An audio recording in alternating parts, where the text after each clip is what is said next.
TV Fortaleza, a emissora da Casa do Povo.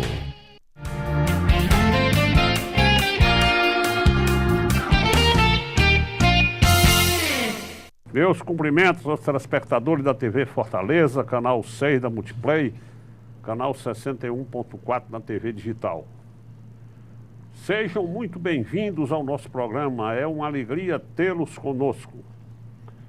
Dando prosseguimento à nossa série de entrevistas que nós estamos realizando com os principais políticos, os principais empresários e os principais executivos do Ceará, todos eles vencedores das nossas promoções. Nessa cadeira aqui só senta vencedor, porque aqui só senta quem ganhou a nossa promoção. Hoje eu tenho a grande alegria de receber aqui no nosso programa, o programa de número 260, o professor Arthur Bruno. O professor Arthur Bruno foi vereador de Fortaleza, foi deputado estadual, foi deputado federal e atualmente é o secretário do Meio Ambiente do Estado do Ceará. Nós vamos conversar agora aqui com o Arthur sobre as suas atividades passadas, suas atividades atuais, as suas atividades também como professor. Ele faz questão de dizer que ele é professor, nunca deixou de ser, mesmo quando era deputado federal. Ele vinha aqui nos finais de semana, dava as aulas dele. Quer dizer, ele sempre conciliou as suas atividades políticas e profissionais com as suas atividades de professor. Deputado Arthur Bruno, deputado é o hábito, né? Ele não é mais deputado, foi. Doutor Arthur Bruno, professor Arthur Bruno, secretário do Meio Ambiente. Satisfação muito grande em recebê-lo aqui no nosso programa. Satisfação toda minha, Roberto. Prazer muito grande estar com você aqui e debater os assuntos importantes para o Brasil e para o nosso Estado. Perfeito. Arthur, como o nosso programa é longo, nós vamos ter aqui 1 hora de programa, vamos conversar sobre assuntos diversos, né? Evidentemente baseado nas funções que você ocupou e também na sua grande vivência que você tem na área política aqui no Ceará. Arthur, eu lhe pergunto inicialmente, eu queria que você fizesse aí um relato da sua administração atual na Secretaria do Meio Ambiente. Você está lá desde quando? Roberto, eu estou lá desde o início do governo Camilo Santana. Certo. Nós começamos em 2015, estamos aí na metade da nossa gestão. Certo. E nós fomos convidados primeiro para criar uma secretaria.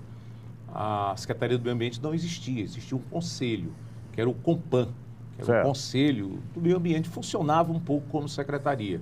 O governador Camilo Santana, que é um ambientalista, né? Ele é funcionário do IBAMA, isso, né? Tem mestrado em meio ambiente, portanto é uma pessoa da área. Ele entendeu a necessidade de criar uma secretaria do meio ambiente, e criou. E essa secretaria, ela tem várias funções importantes, né? Como, por exemplo, trabalhar uma política ambiental para o estado do Ceará, com diversas leis, algumas delas já foram aprovadas, outras nós estamos elaborando, programas voltadas para o florestamento e o reflorestamento. Nós temos o programa Ceará Mais Verde, que esse ano vai lançar alguns projetos, reflorestamento do rio Pacuti, reflorestamento do rio Cocó, são as 2 primeiras iniciativas, mas também do Riacho Ipuçaba, que é aquele que gera a bica do Ipu, né? São as 3 primeiras que nós estamos programando. Nós temos também um programa de educação ambiental, né? Ceará Consciente por Natureza é o nome do programa, onde nós trabalhamos a questão da mudança de cultura, da mudança de visão das pessoas. Meio ambiente é muito importante ter programas, ter projetos, mas se nós não mudarmos o comportamento, a cultura das pessoas em relação ao meio ambiente, nós teremos poucos avanços. Então, nós estamos lançando 2 projetos esse ano. Um chama-se Parque Escola, onde nós levamos os professores e alunos para os parques e lá eles dão aula de química, de biologia, de geografia. Nós capacitamos os professores antes e quando eles chegam lá, eles dão nas trilhas, né, na presença da natureza, dos animais, eles dão as aulas. E um segundo projeto chama-se Escola Sustentável. Vamos aprovar um projeto de lei lá na Assembleia Legislativa, já está sendo enviado, e nós vamos premiar as escolas públicas estaduais que têm as melhores práticas ambientais. Né? Então, eles têm que ter programas, eles têm que ter projetos na área do meio ambiente e aquelas que tiverem os melhores serão devidamente premiadas. Nós temos também um programa muito sério, que eu diria que é um dos mais sérios problemas do estado do Ceará, que é um programa para os resíduos sólidos. É uma vergonha, viu, Roberto? O Ceará, com 184 municípios, ele tem 280 lixões. Só 10 municípios usam aterros sanitários, que é o correto, né? Porque você tem que ter técnica correta para acondicionar aquele resíduo sólido. Então, somente 10? Somente 10. Dos Incrível, 184 municípios. Eu diria que, talvez depois da seca, né, do problema hídrico, o maior problema ambiental do Ceará seja justamente essa questão do resíduo sólido, do lixo. Né? É uma vergonha. Você passa das estradas, você que viaja ao Ceará sabe disso, você passa das estradas e vê aqueles lixões, né, com urubus, às vezes até com gente, catadores, né, que vivem daquela atividade de uma forma muito insalubre, não é? Geralmente tem gente catando. Geralmente tem gente catando. Junto com urubus. Pois é, aquilo é um absurdo. É né? uma tristeza. É uma tristeza, Roberto. Então tem muita coisa para fazer aí na área ambiental. Nós estamos também fazendo uma discussão, aprovamos uma lei sobre mudanças climáticas, que hoje tem que ser uma preocupação de toda a humanidade. Você sabe que 2016 foi o ano mais quente da história da humanidade. E 2015 já tinha sido.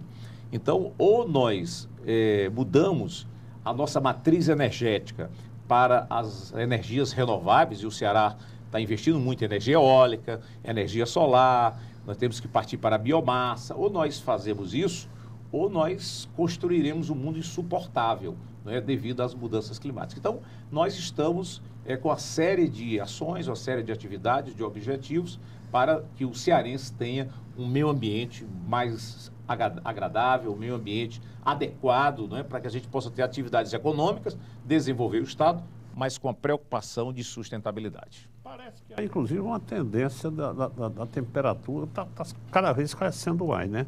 Isso seria consequência dessas... Exatamente. O que é que ocorre? Você sabe que o efeito estufa é um fato inegável. Quer dizer, os raios solares, eles chegam à Terra, né? E eles voltam. Quando eles voltam, alguns penetram, aquecem, mas eles retornam.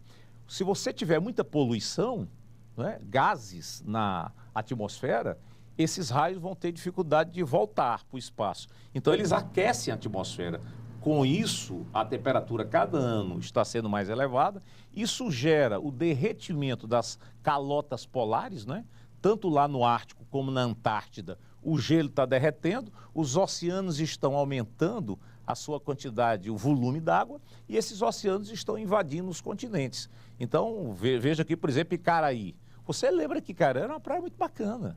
Não era? Você lembra Iparana? Me lembro. Iparana. Hoje essas praias estão destruídas. Né? O mar avançou. Né? E isso é uma das consequências das mudanças climáticas. A própria seca, não é? Aqui no Nordeste, que cada vez é mais grave. Você vê, Roberto, que são 5 anos seguidos de seca. Isso nunca tinha acontecido no século XX. Nem em 100 anos, não é? Nunca tinha acontecido 5 anos seguidos de seca, como nós estamos tendo agora. Acho que essa é a maior seca do século. Né? É a maior seca do século, em 100 anos. E isso também é consequência das mudanças climáticas, o desmatamento. Porque quanto mais vegetação você tiver, não é, mais chove. Porque há a evapotranspiração, né? As plantas, elas suam também, né?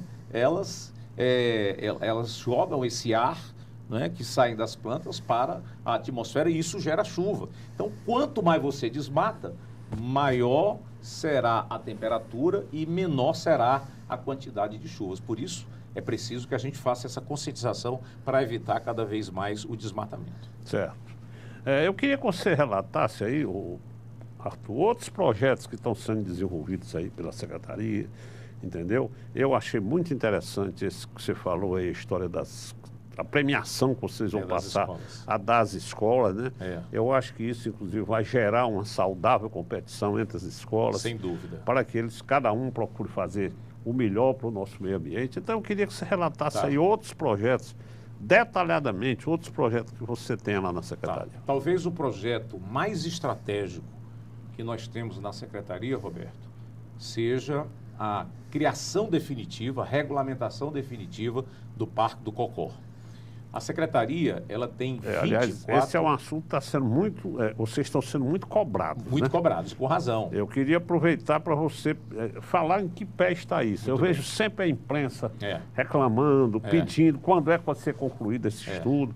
Eu queria que você aproveitasse para fazer aí um relato de como se encontra esse assunto. Perfeito. Roberto, o Ceará, ele tem cerca de 40 unidades de conservação.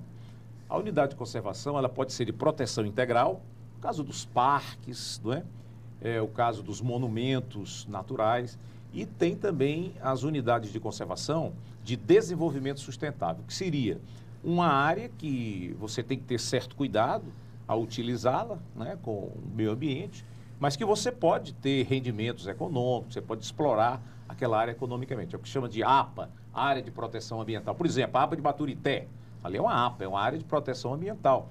Você pode utilizar, mas qualquer utilização naquela área tem que ter a permissão da Secretaria e tem que ser licenciado pela SEMASSE, para a gente saber exatamente o que é que vai ser feito para evitar o desmatamento. Muito bem. Então, nós temos 24 unidades de conservação estaduais, sob a nossa gestão. Cada unidade dessa tem um gestor. E nós temos, pelo menos há 40 anos, há uma luta, não é, aqui em Fortaleza, pela criação definitiva do Parque do Cocó. Em 1989, o então governador Tasso Gereissati, no seu primeiro mandato, ele fez um decreto tornando de utilidade pública uma área para que depois ele criasse o Parque do Cocó. Certo. O parque, ele não foi criado de forma definitiva. Ele tornou apenas de utilidade pública.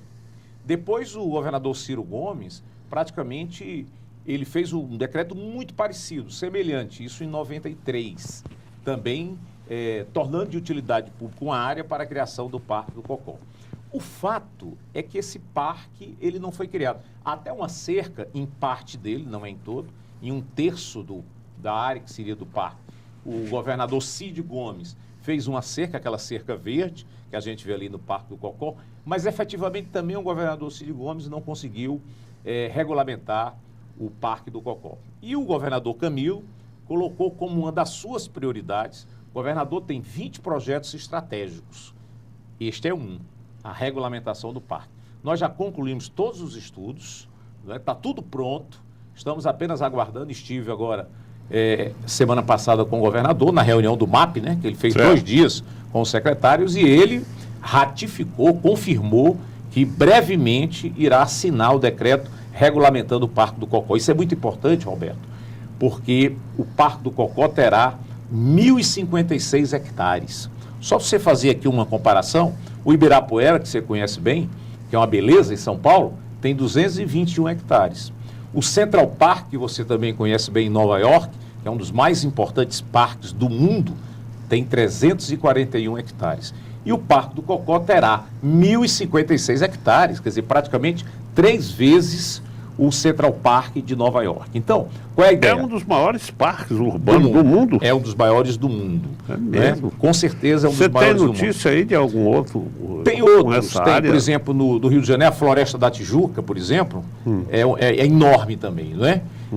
Mas são poucos. Eu diria que está entre os 5, 6 maiores do mundo, não é? Certo. Então, nós vamos regulamentar. Pela primeira vez, se conseguir um documento da União, do governo federal, reconhecendo que essa área de 1.056 hectares é da União, tá certo? Então a União vai conceder essa área para o Estado. Então isso já está acertado com a Secretaria do Patrimônio da União. Então só falta mesmo o governador assinar e regulamentar. Essa área já está toda cercada já? Não, ainda não. Só qual é a área cercada, mais ou A área menos? cercada hoje tem um terço. Aquela cerca verde que a gente, ali pela Sebastião de Abreu, Isso. não é? Pela Santana Júnior, pela Isso. Padre Antônio Tomás, que a gente vê, aquilo ali só é um terço do que terá que ser feito. Então nós vamos ter que fazer mais os 2 terços restantes. Agora veja, não adianta só criar o parque. O que é que o governador quer fazer? Ele quer criar o parque e quer criar áreas como tem ali na Padre Antônio Tomás, como tem ali na Raul Barbosa, áreas de lazer, de esporte, de cultura, Isso, não é? isso. Em vários bairros de Fortaleza. Certo. Então nós teríamos essas áreas criadas. E mais importante ainda, Roberto, é que nós temos o privilégio de ter uma floresta dentro da cidade. Poucas cidades do mundo têm isso. O Cocó é uma floresta. Inclusive, te convido até a fazer um passeio de barco, depois vamos combinar isso. Hoje a gente tem um passeio de barco no Cocó. Você vê no passeio de barco animais, aves. O rio tem vida, o rio tem peixe. Certo. Ele está poluído, mas ele ainda tem vida. Então, um dos objetivos nossos com isso é preservar o Cocó. Ele é um rio pequeno. O rio Cocó, ele nasce ali na Serra da Aratanha. Eu fui, inclusive, conhecer essas nascentes. Tem uma nascente que é dentro de uma caverna, a coisa mais linda do mundo. Então, o rio tem 42 quilômetros. Então, esse rio a gente ainda pode preservar, Roberto. Porque senão ele vai virar um Tietê, aí morrer. Não é? Então, esse é um dos projetos estratégicos do governador Camilo. Brevemente ele deverá assinar e a cidade vai ganhar isso que ela luta há 40 anos, que é um belo parque, né? Depois vamos criar todos esses equipamentos e preservar esse rio e essa floresta belíssima que é a floresta do Cocó. Como é que está o movimento? Como é que estão os passeios lá no Parque do Cocó? É geralmente fim de semana, feriados, é? Muito bem, Roberto. Como é que é a frequência Tá. de público lá? O Parque do Cocó, o que nós temos hoje ali acesso, né? Que a gente tem gerência, é uma área de 40 hectares. Imagina que vão ser 1.056. Então, aquela área lá, nós fizemos uma série de reformas, gramamos, fizemos lá sinalização, colocamos lá identificação de árvores, né? Você saber qual é o nome científico da árvore, o nome popular, a origem daquela árvore. Então, o parque ele é aberto de segunda a segunda, de 5h45 da manhã, não é? Até às 18 horas. Certo. Nós temos lá trilhas ali naquela área, nós temos lá uma quadra, nós temos lá 3 campos de futebol. É na Sebastião de Abreu. Ali pela Padre Antônio Tomás, né? Ali, aquela entrada ali onde tem um anfiteatro. Certo, Né? certo. Ali nós temos 2 parquinhos, nós temos uma academia de ginástica. Então, todos os dias lá tem gente, todos os horários, né? Agora, nos finais de semana, nós temos algo muito interessante. No sábado, nós temos o arvorismo, né? Nós temos 12 estações de arvorismo. Lá nós temos instrutores que levam as pessoas, elas fazem um trajeto por cima das árvores, é muito legal. Isso leva mais ou menos uns 40, 45 minutos, esse trajeto todo. Domingo, além do arvorismo, nós temos o Vivo Parque. Nós criamos agora, recentemente, está mais ou menos com uns 2 meses, esse projeto. Acontece no Parque do Cocó e no Parque Botânico, aquele ali pertinho de Caucaia. Não é? Certo, Então, Roberto, o que é que nós fizemos lá? Nós temos atividades de esporte, de lazer, de cultura e educação ambiental. Então tem dança, tem zumba, tem yoga, tem tai chi chuan, contação de história, brincadeiras infantis, todos os domingos da manhã, de 7 ao meio-dia. Então você vai de domingo, não é uma festa, são centenas de pessoas, né, que vão durante o dia. E à tarde nós temos muitas famílias que vão fazer piquenique, estão fazendo aniversário. O Parque do Cocó nunca esteve tanta gente, nunca esteve tão frequentado como ele se encontra agora, sobretudo nos finais de semana. Certo, mas eu lhe pergunto, e aquele passeio no Rio? Tá, muito bem. De onde sai aonde termina? Muito bem. Nós criamos um passeio, voltamos, que já tinha tido há muito tempo atrás. Esse passeio ele sai ali da Sebastião de Abreu, daquela ponte ali, perto ali do Iguatemi, não é? Sei. Então, naquela ponte ali embaixo, fica o pier, não é? Então, o passeio sai dali, vai até a Santana Júnior. É um passeio de 20 minutos, não é? Mas nós estamos preparando um outro passeio que sairá ali da ponte da Sebastião de Abreu e vai até a foz do Rio Cocó, ali entre o Caça-Pesca e a Sabiaguaba. Aí é um passeio maior, vai ter mais ou menos aí uns 45 minutos, 50 minutos. Então, nós estamos programando. Então, o passeio só não tem dia de segunda-feira, tá? De terça a domingo, não é? As pessoas têm que ligar, porque depende da maré, não é? Então, o telefone é 3234-3574. Repetindo, 3234-3574. Liga, marca o barco, cabe até 20 pessoas, então você pode ir de grupo. Muito legal, as famílias têm ido, têm aprendido muito, porque aí vai um guia mostrando a vegetação, mostrando os animais da área do Cocó, mostrando o que é que tem, fala sobre o rio. É muito bacana, é uma atividade que nós estamos investindo também para ser uma atividade turística, não só para o povo de Fortaleza, né, de educação ambiental, de convivência, de contemplação, mas também de ser uma atividade turística. Já até conversei com o Alexandre Pereira, novo secretário de Turismo de Fortaleza, para a gente tentar qualificar essa atividade e incluir no roteiro turístico de Fortaleza. Certo, quer dizer que ele hoje sai da Sebastião de Abreu E vai até a Santana Júnior. e vai até a volta. Santana Júnior. Esse Certo. passeio tem 20 minutos. Certo. Interessante, viu, Arthur, que quando eu era presidente da Imurf, empresa de urbanização de Fortaleza, o Tássio Gereissati, que era só empresário na época, construiu ali o Iguatemi. Sim. Começou a primeira etapa do Iguatemi. E eu, na época, tive essa ideia e cheguei a falar com ele, com o Tássio empresário. Nem se falava em Tássio ser político, nem nada. A gente fazia um passeio, eu administrava o parque Adail Barreto. Sim. Sabe qual é aquele Sim, parque? O primeiro sim. parque do Cocó. Criado por Evandro Aires de Moura em 77. Não, foi criado por, 70... foi criado por Lúcio Alcântara. O primeiro decreto parece que foi, o nome ainda nem era Adail, era o Evandro Aires, e o Lúcio criou com o Adail Barreto, né? Exatamente. Exatamente. É. E aí, Arthur, aí nós fomos ao Tássio. Eu me dava já com o Tássio nesse tempo e tive essa ideia. Ele falou, Beto, uma ideia muito boa. A ideia era fazer um passeio exatamente no Rio Cocó. Olha aí. E aí, só que na época, o trajeto saía dali do Adail Iguatemi, Barreto, saía do Iguatemi e ia para Adail Barreto. Tá. Entendeu? Eu me lembro disso. Aí eu digo, rapaz, isso eu pensei há Olha aí. quantos anos, o Lúcio? Acho que mais de quase 30 anos. Mais né? de 30 anos. E eu achei interessantíssimo quando eu vi que você havia implantado esse passeio. Concretizando o seu sonho aí. E eu queria estar querendo até me encontrar com você para saber em que pé estava, se estava tendo boa aceitação. Muita aceitação, né? Roberto, muita. Quer dizer, eu acho que é um passeio bonito. Muito bonito. Eu inclusive, Muito bonito. eu inclusive vou fazer esse passeio. Vamos combinar um dia aí pra eu gente. quero combinar para ir com você para a gente ir lá. Beleza, Viu? tá bom. Outra coisa, outra dúvida que eu queria tirar também. Eu acompanhei desde o início a implantação do parque do Cocó. E eu me lembro que no começo, quando foi ser implantado o parque, se dizia que aquelas áreas eram do João Gentil, que era de não sei quem, daquelas salinas, e que algumas não tinham sido desapropriadas. Como é que ficou essa situação? Já está tudo resolvido isso? Muito boa a sua pergunta. Ainda hoje se fala nisso. O João Gentil ainda hoje disse que aquele terreno é dele, que o governo nunca desapropriou. Em que pé está isso? Bom, na verdade, quando a gente começou a fazer esse estudo para a regulamentação do Cocó, havia uma proposta, né, e que já tinha sido estudada, que se o governo fosse desapropriar, ia ser mais de 500 milhões. E o governo, numa crise dessa, não tem 500 milhões de reais para desapropriar e criar o parque. Aí o que é que nós fizemos? Nós procuramos, Roberto, saber qual era a área da União. A área de mangue, a área próxima ao rio. O Código Florestal determina que essa área próxima ao rio, área de mangue, área de duna, não é? São o que a gente chama de APP. E essas áreas, portanto, elas pertencem à União, ao governo federal. E aí, pela primeira vez, né, se conseguiu um documento onde a União reconhece que essa área é dela.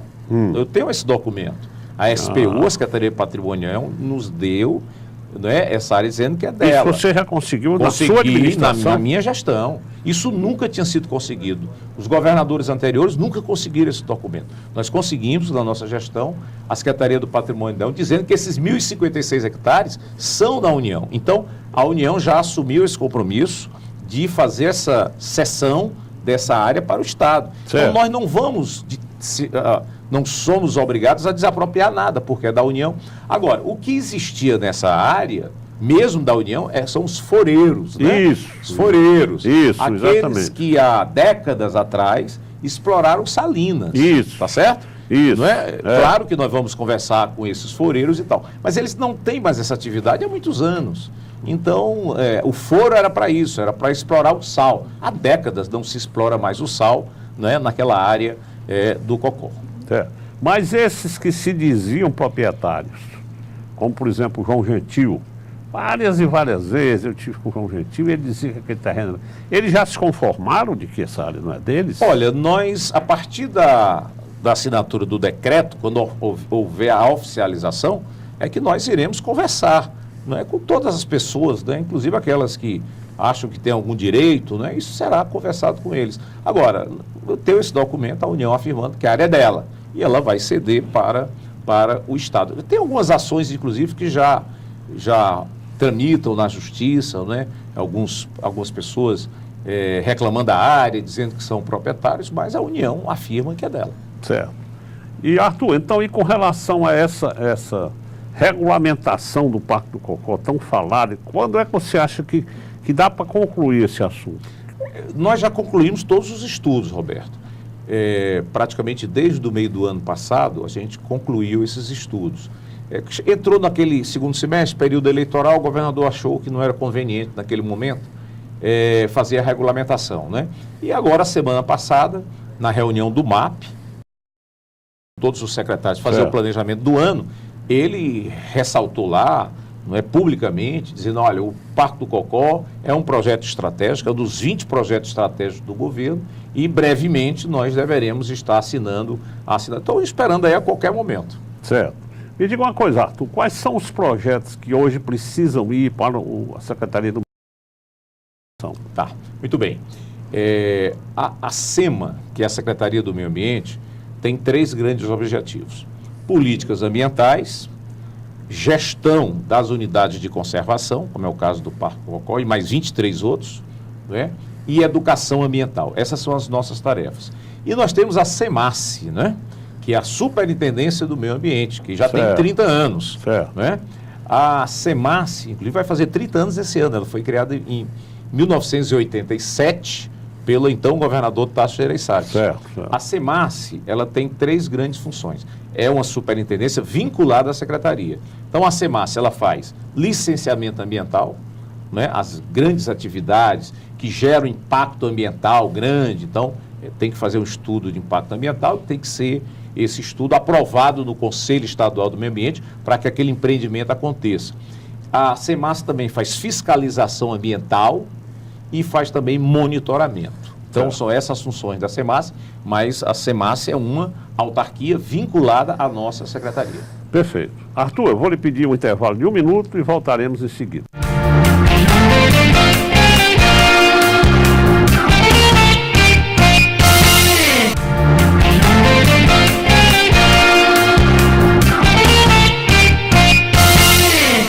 Bem, meus amigos, nós voltamos no programa de hoje conversando com o secretário do Meio Ambiente do Ceará, professor Arthur Bruno. Arthur, vamos agora conversar um pouco, meu irmão, sobre a sua carreira política, né? Você foi a vida toda político, né? Foi vereador durante quantos anos? Fui vereador 2 mandatos. 2 mandatos, 8 anos. Deputado estadual? Fui 4 mandatos. 4 mandatos, 16 anos. E foi deputado federal 1 mandato. 1 mandato. 4 anos. O que você achou melhor? Ser deputado federal, estadual ou vereador? Roberto, foi uma experiência interessante em cada nível, né? Deputado federal é um mandato muito difícil, muito complicado, porque você passa 3 dias em Brasília, né, terças, quartas e quintas, quando acontecem as sessões, e o restante dos dias você passa no seu estado, indo para o interior, ou mesmo aqui em Fortaleza. Então, a família fica aqui, você passa 3 dias em Brasília, e foi uma experiência muito interessante, porque é muito importante para um político, para qualquer cidadão, ele saber como é que funciona Brasília, né? Como é que o Congresso funciona, a relação com o Poder Executivo, com o Poder Judiciário, as demandas que a gente faz lá nos ministérios. Então, eu me dediquei muito à Comissão de Educação, não é? Que é uma área que você sempre trabalhou. É minha área, né? Eu sou professor há 38 anos, sempre me dediquei prioritariamente aqui à área da educação, e sempre, nos 4 anos que eu passei lá, eu fui da Comissão de Educação. Fui vice-presidente da comissão 2 vezes, né? Quase cheguei a presidente da comissão no último ano, não é? As articulações políticas não permitiram, mas, enfim. Então, tive uma dedicação muito grande. naquele momento nós debatemos muito, discutimos, inclusive aqui no Ceará, o Plano Nacional de Educação, que é a meta para 10 anos, as 20 metas para 10 anos na educação do Brasil. Então, me dediquei muito, tá certo? Mas eu te revelo que eu preferi ser deputado estadual do que deputado federal. Porque deputado estadual, você está aqui presente, está no dia a dia, não é? Você está acompanhando a política do seu estado. Então, como vereador também é uma experiência muito interessante, porque o vereador é o político mais presente, Isso. é o político mais atuante, porque as demandas vêm dos bairros, as Isso. demandas, né? E é o que está mais próximo do eleitor. Está mais próximo do eleitor. Então, Eu acho que a convivência do vereador é quase que diária. Semanal com o eleitor. É né? verdade. É o mais cobrado. É né? o mais cobrado, é o mais cobrado. Então, você sabe que eu sempre gostei muito da tribuna, né? Então, como vereador e como deputado estadual, eu falava praticamente todo dia. Isso. 10 minutos, 15 minutos. Lá na Câmara Federal, para falar todo dia, você fala 1 minuto, Isso. às vezes 2. O que é que você diz em 1 minuto ou 2? Né? São 513 deputados federais, né? Certo. Então, sentia muita falta da tribuna. Poucas vezes a gente tinha oportunidade de ir mais frequentemente à tribuna. Quem usa muito a tribuna lá são os líderes, não é? Mas os líderes são muito poucos, não é? A minha bancada era grande, a minha bancada do PT tinha 87 deputados, então para chegar à liderança, ninguém chega à liderança no primeiro mandato, né? Então, assim, eu sentia muita falta dessa presença da tribuna diariamente e tentei, em 2014, voltar à Assembleia Legislativa. Tentei voltar a ser deputado estadual, mas não consegui vitória, não é? Não consegui me eleger em 2014, até porque o meu espaço aqui acabou sendo ocupado por outros colegas que militavam aqui em busca de um mandato de deputado estadual. Então, esse meu afastamento do Estado acabou me prejudicando. Isso. Não é? E também o desgaste enorme que o PT sofreu e vem sofrendo, acabou me prejudicando também, porque as pessoas diziam assim, olha, eu gosto muito de você, fui seu aluno, sempre acompanhei, mas não voto mais no PT. Então, aquilo acabou me prejudicando também consideravelmente. Então, mas eu te digo que eu prefiro ficar mais perto do que estar em Brasília. Interessante, viu, Arthur, que você é a segunda vez que está aqui no nosso programa e a primeira vez que você esteve aqui, esse programa está no ar desde março de 2011. Nós vamos fazer agora 6 anos que estamos com esse programa no ar. E você me parece que foi o 4º ou 5º a estar aqui no programa. Me lembro, Ou seja, você esteve aqui conosco, eu acho que em abril de 2011. Ainda deputado federal. Você havia assumido há pouco tempo, não é? Primeiro ano. Primeiro ano. Do mandato. E você conversando aqui, eu fiz essa pergunta a você. Você estava estranhando exatamente essa história de que aqui você estava praticamente todo dia na tribuna, você estava todo dia na televisão, né? Porque são 46 deputados estaduais e lá são 513. Aí eu te disse, Arthur, você não está estranhando não, Arthur?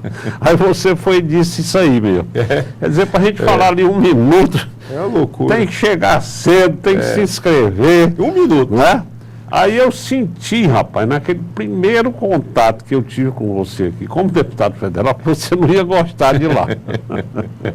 E como você disse, terminou sendo ruim para você, porque você perdeu o contato com o eleitorado, o seu eleitor, né? Porque você foi lá para Brasília, né? E você que sempre se elegia bem, com a votação muito boa, inclusive a sua votação para deputado federal foi muito boa. Alta, eu tive 133 mil votos.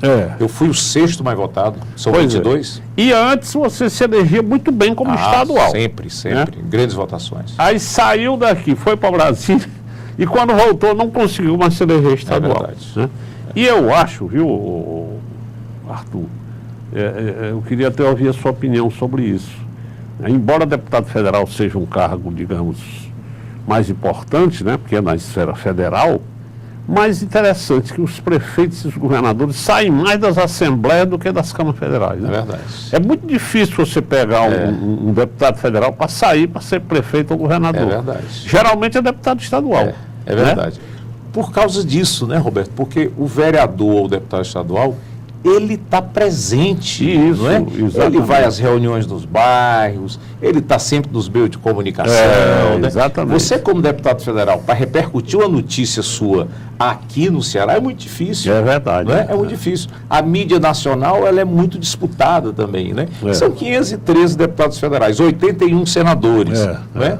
Então, eu tenho... Agora, eu também tenho um lado muito bom assim, dessa experiência, porque por mais que você conheça Brasília e o Congresso, só dá para entender o que acontece ali se você estiver lá dentro.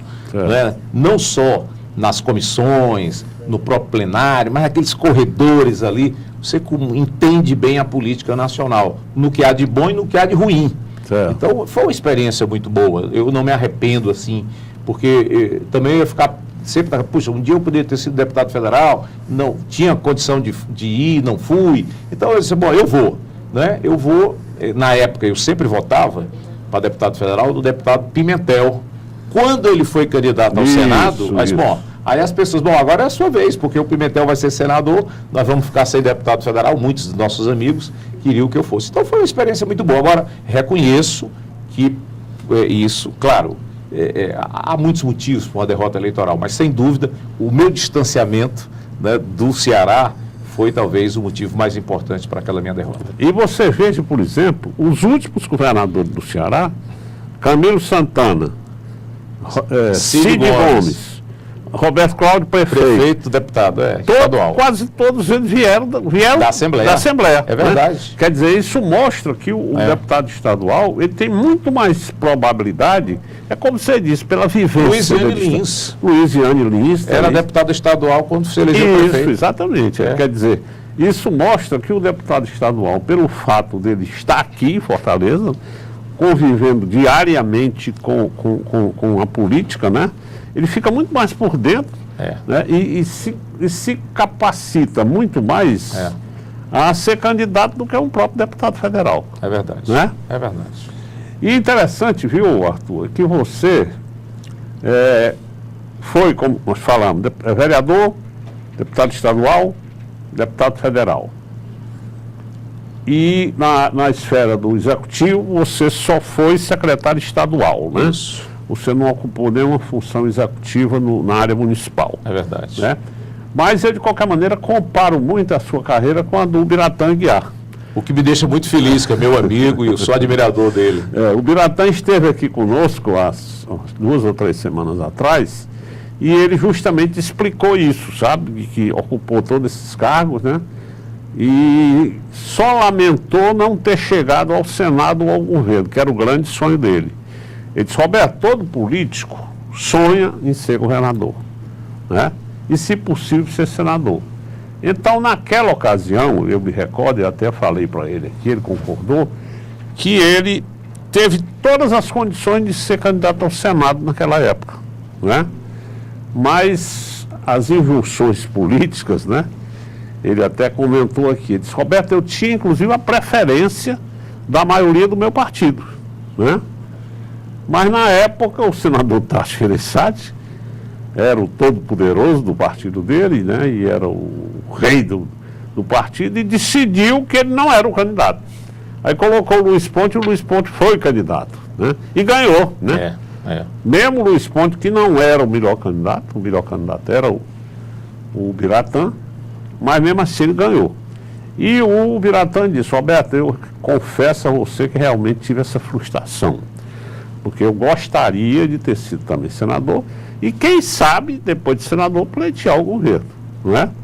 Mas, por outro lado, como ele disse, Roberto, ninguém deve reclamar de nada na vida. Tive as compensações, porque pelo fato de eu não ter ido para o Senado, eu me habilitei e consegui ir para o Tribunal de Contas da União, né? Onde fui corregedor, onde fui vice-presidente, onde fui presidente, né? Fiscalizou as contas do presidente da República, realmente ocupou um cargo de altíssimo nível, né? Mas ele disse, Roberto, eu gostaria de ter sido... E agora senador. Vai ser presidente da Academia Cearense de Letras. Isso, exatamente. O Biratã é uma figura maravilhosa, eu digo que ele é uma das unanimidades dessa cidade. É verdade. Agora está dedicado às letras, está dedicado à advocacia, né? E vai ser o presidente da Academia Cearense de Letras. E eu vou dizer para você também um fato que eu achei semelhante. Né? Você realmente, naquela época, você estava na Assembleia como deputado estadual, você era tido por todos como um candidato muito forte a prefeito de Fortaleza. Né? Porque você era um deputado estadual onde tinha a maior parte da sua votação aqui na capital. 80%. E você era tido como o candidato mais forte do PT, do seu partido. Mas aí eu vou dizer, aconteceu um caso semelhante. A Luiziane Lins, que era quem mandava no partido naquele tempo, na esfera municipal, né? Aí cismou de lançar o Elmano de Freitas. Né?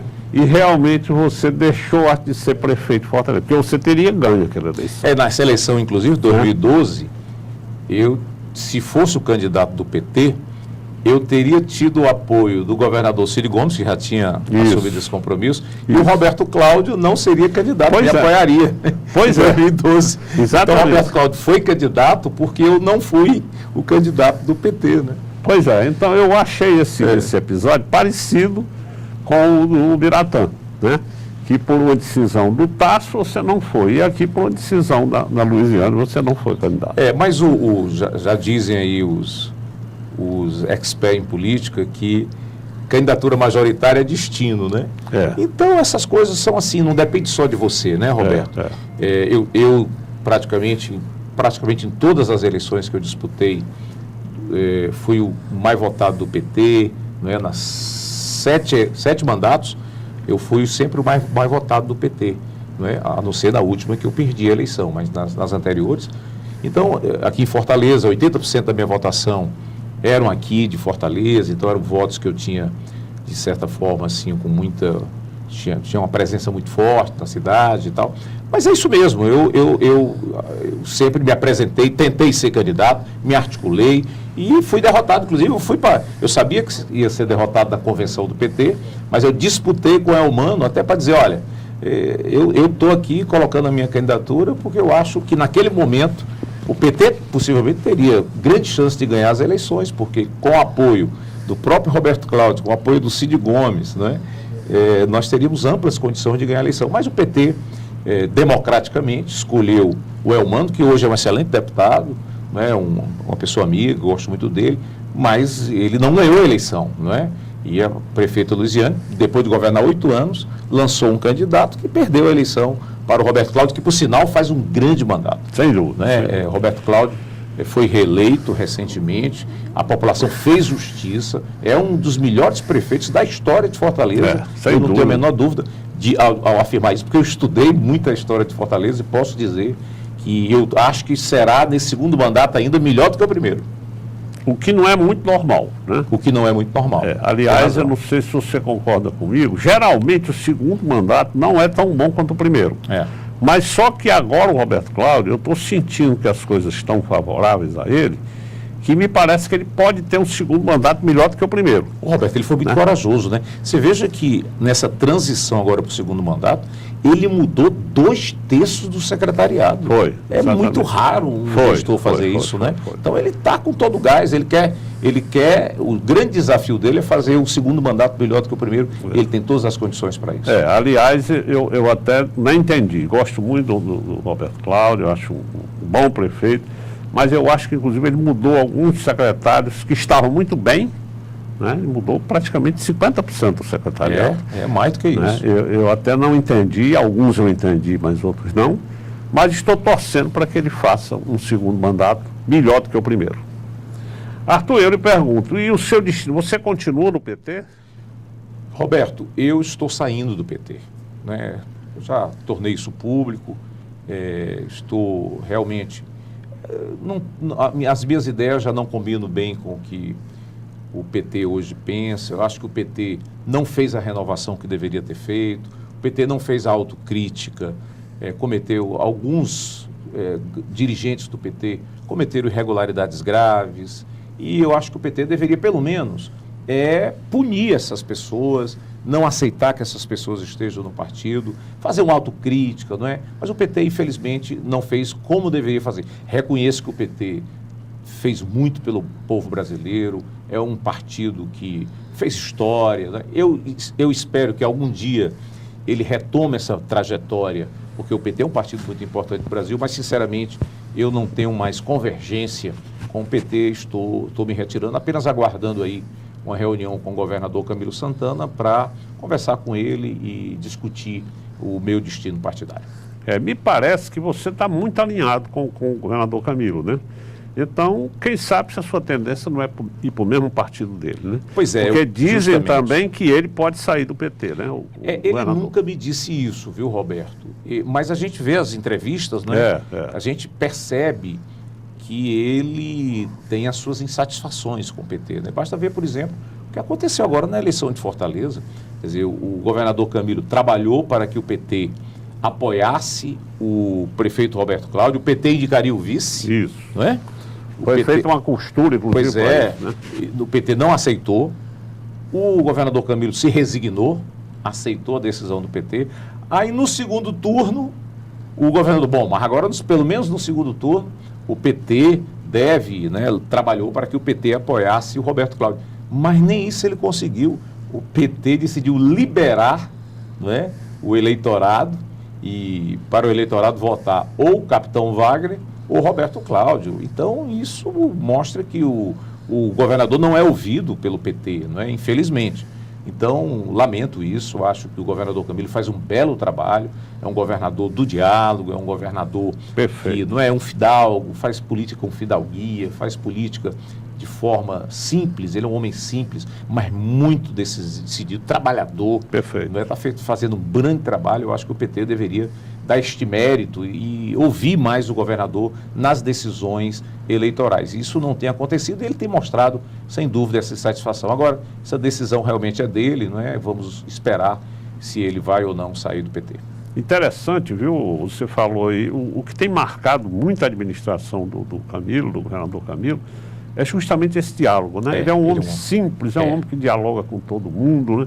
É um homem acessível, né? Totalmente. E isso tem sido uma marca da administração dele. Uma conversa desde o movimento sindical, movimento de trabalhadores, o movimento sem terra, servidores públicos, grandes empresários, setores médios. Então, ele é um homem aberto ao diálogo, ele nos orienta, né, como secretários, que nós escutemos a população, que nós participemos de reuniões, que nós façamos um governo aberto, transparente. Né? Então, isso é realmente a orientação do governador Camilo Santana. Você vê que até com a própria Polícia Militar, ele teve reuniões, teve encontros, né? Exatamente. Para melhorar aquele relacionamento que quando ele assumiu não estava bom, né? Devido ao relacionamento do governador, do governo Cid com a polícia. Atendeu reivindicações históricas dos policiais militares, promoveu praticamente quase todos os policiais militares, né? Está fazendo concurso, vem valorizando a polícia militar. O setor de segurança pública, de uma maneira geral, está tendo muito apoio do governador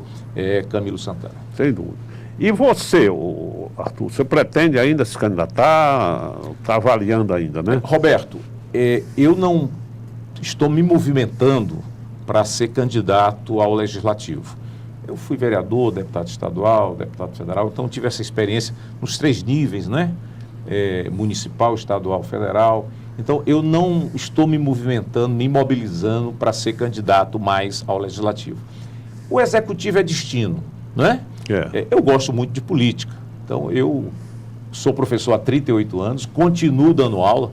Agora eu vou começar um curso na antiga Faculdade de 7 de Setembro, agora o Centro Universitário de 7 de Setembro, né? Unicet. Eu dou esse curso lá todos os semestres sobre história, não é? Agora sobre história contemporânea. Vai dar nesse semestre? Vou dar nesse semestre, começarei agora na próxima segunda-feira. Nós vamos começar, chama-se Entendendo o Mundo Contemporâneo. Eu vou tentar mostrar como é que o mundo evoluiu do século XI até o século XXI, 1000 anos de história, né? Certo. Aí entendendo o mundo, entendendo o que aconteceu de revoluções, de guerras, os conflitos que ocorrem hoje na humanidade. É uma coisa que eu gosto muito de fazer, ler e escrever, não é?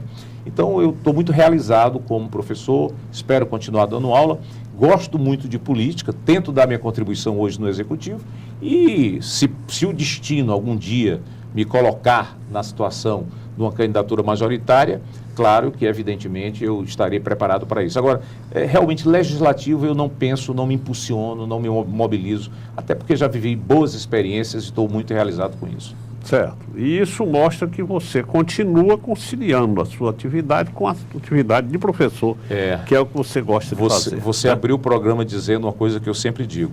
Eu sou professor. Eu sou professor desde os 19 anos, né? Certo. Eu estou agora com 57, então já são 38 anos de magistério. Eu nunca deixei de dar aula, né? De geografia, de história, de atualidades. Então, para mim é uma diversão, é um prazer muito grande dar aula. Sempre defendi muito a minha categoria em todos os mandatos pelos quais eu passei, não é? Mas gosto muito de política também, não é? Gosto muito, estou sempre atualizado, sempre tentando dar minha contribuição. Não é? O homem é um ser político, né, Roberto? Perfeito. Política faz parte do nosso cotidiano. Arthur, eu queria que você agora, como homem da educação, me fizesse uma análise dessa vitória maravilhosa que o governo do Estado conseguiu agora. Conseguiu colocar 70% das escolas públicas do Ceará entre as 100 melhores do país. Exatamente. Como é que foi essa vitória? Olha, o Ceará hoje é a maior referência em educação pública do país.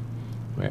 Das 100 melhores escolas de educação fundamental, que são aquelas escolas que vão do primeiro ano ao 9º ano, né?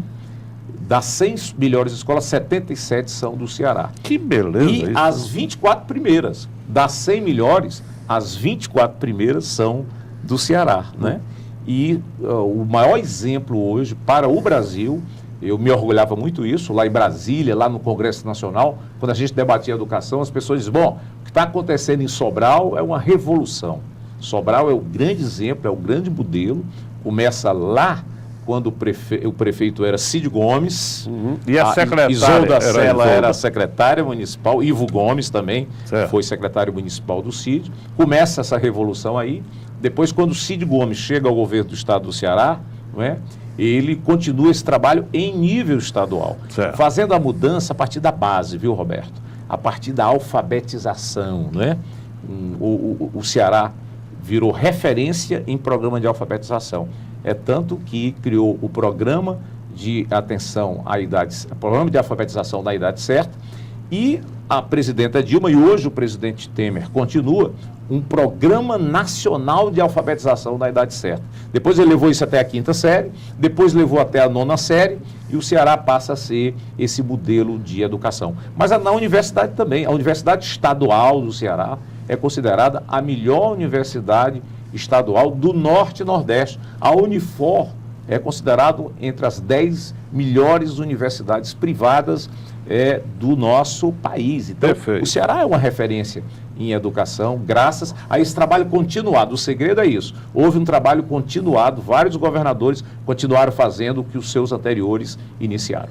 Me diga uma coisa, nos anos anteriores, 2014, 2015, havia essa escolha que foi feita agora, das 100 melhores escolas, ou foi a primeira vez? Foi a primeira vez que eles criaram esse critério, né? Mas o Ceará já estava sendo reconhecido em várias outras avaliações, né, que eram feitas pelo governo federal. O Ceará já vinha se destacando. Então, esse trabalho, e aí vamos fazer justiça, até em governos anteriores, o governo Tasso, o governo Lúcio, sempre escolheu, sobretudo a partir aí do governo Ciro, Lúcio, escolheram bons secretários de educação e esse trabalho foi continuado. Mas esse salto acontece a partir do governo Cid Gomes, quando ele convida Isolda Sela para ser, hoje a nossa vice-governadora, para ser secretária de educação. Ela passou 8 anos sendo secretária de educação e o seu secretário executivo é hoje o Idilvan, não é? Idilvan, que hoje é o secretário de Educação. Portanto, houve um trabalho aí continuado, não é? De educação. Esse é o segredo. Houve uma continuação do trabalho. Uma continuação do trabalho. Mas esse eu é o lhe segredo da pergunto, vitória. nos anos anteriores não tinha havido essa escolha? Não, porque... Nunca houve escolha das 100 melhores escolas? Não. Que beleza. Quer dizer que foi a primeira vez que houve essa escola, essa escolha, e o Ceará teve essa vitória fantástica. Fantástica. E onde você conversa sobre educação no Brasil, com educadores, com professores universitários, o Ceará é referência. As pessoas ficam impressionadas. O que é que está acontecendo na educação pública do Ceará? Vem estudiosos para cá, não é? Vem estudiosos para cá. Não é? Vem pessoas, vem equipes de São Paulo, do Rio de Janeiro, de Minas Gerais, do Paraná, do Rio Grande do Sul, para cá, para saber o que é que está acontecendo no nosso estado. E o que está acontecendo é investimento continuado, Perfeito. formação de professores, valorização do magistério, né, entendendo que a educação é o maior instrumento que Certo. você pode ter para o desenvolvimento de qualquer sociedade. Essa escolha foi feita por quem? Essa escolha foi feita pelo MEC. Pelo MEC, né? Pelo MEC. Então pronto, vamos torcer para que o MEC continue fazendo esse estudo e que nós consigamos continuar com essa posição maravilhosa. Sem dúvida. Arthur, eu fiquei muito feliz com a sua presença aqui, nós estamos no final do nosso programa, mas queria colocar nossas câmeras à disposição para que você acrescente alguma coisa que eu não tenha lhe perguntado.